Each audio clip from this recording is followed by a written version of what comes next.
Welcome back to எம்மி மம்மம். இன்றைக்கி நம்ம பார்க்க போகிறது ரொம்பவே ஈஸியான ரொம்பவே டேஸ்டியான பன்னீர் butter masala.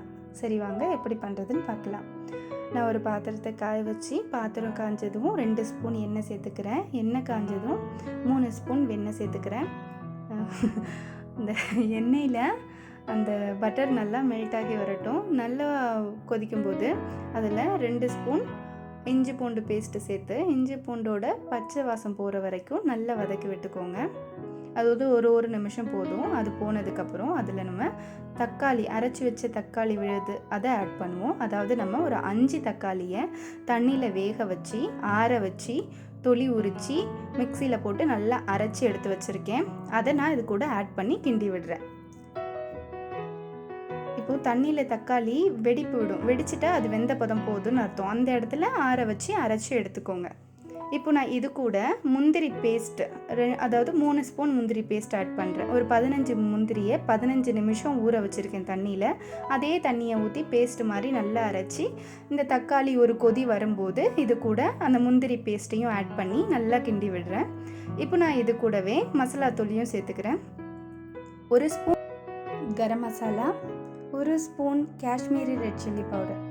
Kashmiri red chilli powder வந்து நல்ல ஒரு கலர் கொடுக்கும். அதே நேரத்தில் காரம் அதிகமாக இருக்காது. நம்ம செய்ய போகிற இந்த டிஷ்ஷுக்கு வந்து காரம் அதிகமாக இருக்கக்கூடாது. தக்காளியோட ஸ்வீட்னஸும் நம்ம ஊற்றுற கெச்சப்போட ஸ்வீட்னஸும் தான் இருக்கணும். இதை நல்லா மிக்ஸ் பண்ணி விட்டுட்டு இதில் 3 ஸ்பூன் டொமேட்டோ சாஸ், நான் ஆல்ரெடி 2 ஸ்பூன் சேர்த்துட்டேன். இது 3வது ஸ்பூன். 1 ஸ்பூன் டொமேட்டோ கெச்சப் சேர்த்து நல்லா மிக்ஸ் பண்ணி விட்டுக்கோங்க. என்னோடய கிரேவி வந்து ரொம்ப கட்டியாக இருக்க மாதிரி இருக்குது. அதனால் நான் இதில் 50 ml தண்ணி ஆட் பண்ணிக்கிறேன். நீங்கள் தக்காளியே ரொம்ப தண்ணியாக அரைச்சிட்டேன் அப்படின்னு ஃபீல் பண்ணிங்கன்னா நீங்கள் தண்ணி சேர்க்க வேண்டாம். கிரேவி தண்ணியாயிரும். இப்போ நம்ம ஸ்டார்டிங்கிலேருந்து இப்போ வரைக்கும் உப்பே சேர்க்கல இல்லையா? அதனால் அதை சேர்த்துட்டு தேவையான அளவு உப்பு சேர்த்து நல்லா கிண்டி விட்டு ஒரு கொதி வர வரைக்கும் கொதிக்க விட்டுக்கோங்க. ஒரு கொதி வந்த உடனே இப்போ நான் அதில் 1/2 கப் ஃப்ரெஷ் க்ரீம் ஆட் பண்ணுறேன். அதாவது 100 ml ஃப்ரெஷ் க்ரீம் ஆட் பண்ணுறேன். ஆட் பண்ணி திருப்பி நல்லா மிக்ஸ் பண்ணி விட்டுட்டு மூடி போட்டு ஒரு கொதி வர வரைக்கும் வேக வைங்க. இதில் நம்ம பெருசாக ஒன்றும் சேர்க்கல இல்லையா? அதனால் வேக வைக்கிறதுக்கு ஒன்றும் இருக்காது. ஆனால் நல்லா கொதிக்க வைங்க, அவ்வளோதான். கொதி வர வரைக்கும் கொதிக்க வைங்க. இப்போ இது ஒரு கொதி வந்துடுச்சு. இப்போது இதில் 200 கிராம் பன்னீர் எடுத்துருக்கேன். அதை சேர்த்துக்கிறேன்.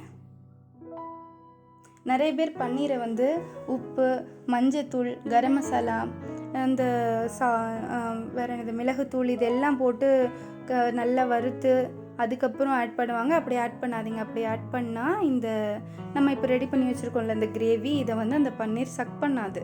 அப்படியே கல் மாதிரி இருக்கும். இப்படி ஃப்ரெஷ் பன்னீராக போட்டிங்கன்னா தான் அது நல்லா உரியும்.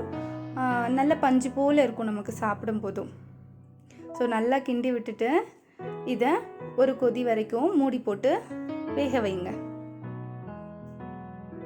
இது ஒரு 2லேருந்து 3 நிமிஷம் வேகும்.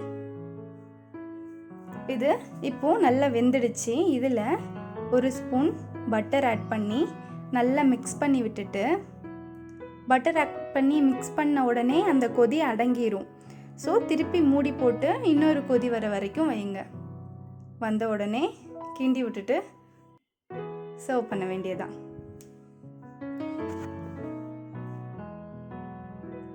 இப்போது அடுத்த கொதியும் வந்துடுச்சு. நம்ம பன்னீர் வந்து ஓவராக குக் ஆக வேண்டாம். மொத்தமாகவே ஒரு 6 நிமிஷம் வெந்தாவே போதும். அப்போ தான் பன்னீர் நல்லா சாஃப்டாக இருக்கும் சாப்பிட்றதுக்கு ஏற்ற மாதிரி. அவ்வளோதாங்க, நம்ம பன்னீர் பட்டர் மசாலா ரெடி. நீங்களும் எல்லோரும் உங்கள் வீட்டில் ட்ரை பண்ணிவிட்டு எப்படி இருக்குன்னு எனக்கு ஃபீட்பேக் சொல்லுங்கள். நீங்கள் ட்ரை பண்ணணுன்னு நினைக்கிற டிஷ், தெரிஞ்சுக்கணுன்னு நினைக்கிற டிஷ் எதுவாக இருந்தாலும் எனக்கு கமெண்ட் பண்ணுங்கள். நான் ட்ரை பண்ணிவிட்டு போஸ்ட் பண்ண ட்ரை பண்ணுறேன். இப்போ நான் கடாயில் இருந்ததை ஒரு பவுலுக்கு மாற்றி இதில் நான் கொஞ்சமாக கஸ்தூரி மெத்தி நல்லா கசக்கி தூவுறேங்க. இது இல்லைன்னா பரவாயில்ல, அது பேர் என்னது, கொத்தமல்லி தூவிக்கலாம். இது மேலே ஆல்ரெடி நம்ம வந்து க்ரீம் ஊற்றிட்டோம். இது மேலே டெக்கரேஷனுக்காக ஃப்ரெஷ் க்ரீம் ஒரு 2 ஸ்பூன் ஆட் பண்ணி சர்வ் பண்ண வேண்டியதான். அவ்வளோதான். நம்ம வீடியோ உங்களுக்கு பிடிச்சிருக்கும். ஸோ லைக் பண்ணுங்கள், ஷேர் பண்ணுங்கள், சப்ஸ்கிரைப் பண்ணுங்கள். தேங்க்யூ.